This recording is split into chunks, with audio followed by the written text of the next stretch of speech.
Wahai Nabiullah Musa, tanyakan dong sama Allah, kira-kira aku nanti di akhirat masuk surga yang mana? Kira-kira Bapak Ibu jawaban Nabi Musa apa? Neraka. Kayaknya udah ada yang tahu. Kata Nabi Musa, baik aku tanya dulu. Nggak tahu Nabi Musa, karena beliau seorang nabi, bukan yang menentukan di mana seseorang dimasukkan dalam surga atau neraka. Nabi Musa nanya sama Allah, ya Allah, ada hambamu yang pengen tahu di akhirat nanti di surga yang mana kau letakkan, karena dia 300 tahun lebih beribadah tanpa maksiat. Masya Allah. Mungkin bagi kita juga yakin banget muatnya orang masuk surga.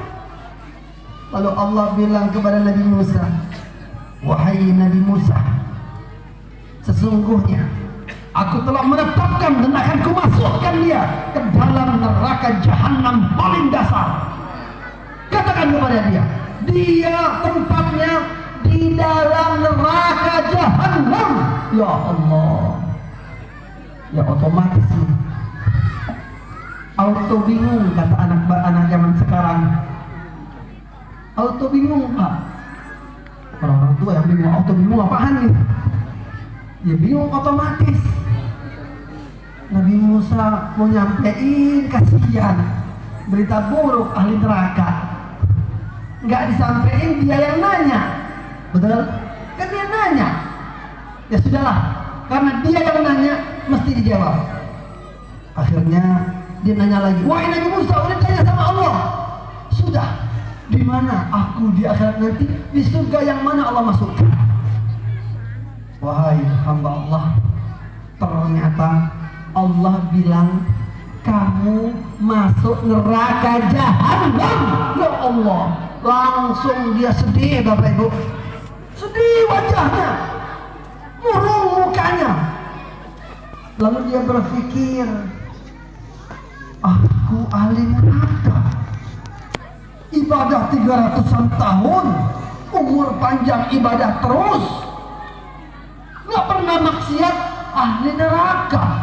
Gimana yang lain? Kata beliau, baru mikirin orang, baru peduli sama orang lain. Tadinya nggak peduli, sekarang baru peduli, baru sadar kalau masuk neraka.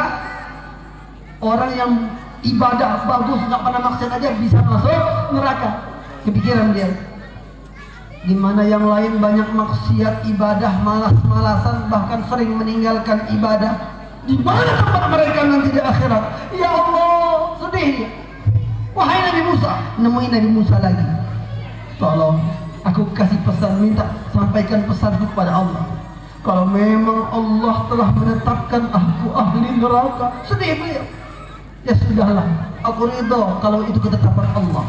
Tetapi tolong penuhi permintaanku ini, yang satu ini aja. Bilang wahai Nabi Musa kepada Allah, ya Allah, permintaan hamba ini, walaupun memang kalau ditetapkan masuk neraka, ya sudah nggak apa-apa, tapi jadikan jasadku, badanku besarnya sebesar pintu neraka, sehingga setelah aku masuk neraka nggak ada seorang pun lagi setelah aku yang masuk neraka. Biar aku sendirian aja yang masuk neraka. Ya Allah, ya Allah. Kepedulian yang luar biasa Bapak Ibu. Apa yang terjadi Bapak Ibu? Ternyata peduli ini penting. Dikabarkan lagi oleh Allah kepada Nabi Musa, kan masuk surga, masuk neraka hak siapa? Hanya Allah. Nggak ada di antara kita yang bisa menetapkan seseorang masuk surga atau masuk neraka. Jangan kepedean yakin masuk surga.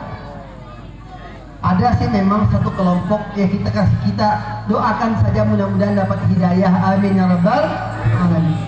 Ada satu kelompok di negara kita, bahkan di luar negeri juga banyak orang-orang yang kelompok ini seakan-akan mereka saja masuk surga, yang lainnya ahli neraka. Na'udzubillahi min dzalik. Apa ciri-ciri orang yang begitu? Orang yang merasa ahli surga itu biasanya gampang menyalahkan orang lain. Orang yang gampang menyalahkan orang berarti merasa paling benar. Nggak mungkin dia nyalahin orang kalau dia nggak merasa paling benar. Jadi mulai sekarang jangan pernah yakin saya ini ahli surga, udah benar ibadah dan amalan saya. Jangan.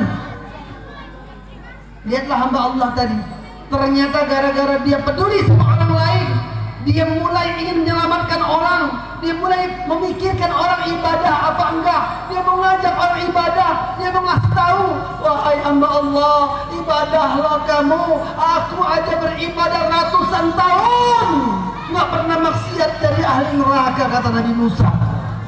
Nabi Musa dapat informasi dari Allah, gimana kalian ibadah, mudah-mudahan kalian masuk surga. Udah peduli sama orang, apa yang terjadi Bapak Ibu? Allah kabarkan kepada Nabi Musa alaihissalam, wahai Musa, hambaku, sampaikan kepada hambaku yang tadi bahwa dia akan kumasukkan ke dalam surga Firdaus yang tinggi derajatnya. Masya Allah. Kenapa?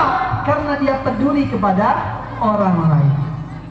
Inilah yang disebut وَلْتَكُمْ مِنْكُمْ أُمَّةٌ يَدْعُونَ إِلَى الْخَيْرِ وَيَأْمُرُونَ بِالْمَعْرُوفِ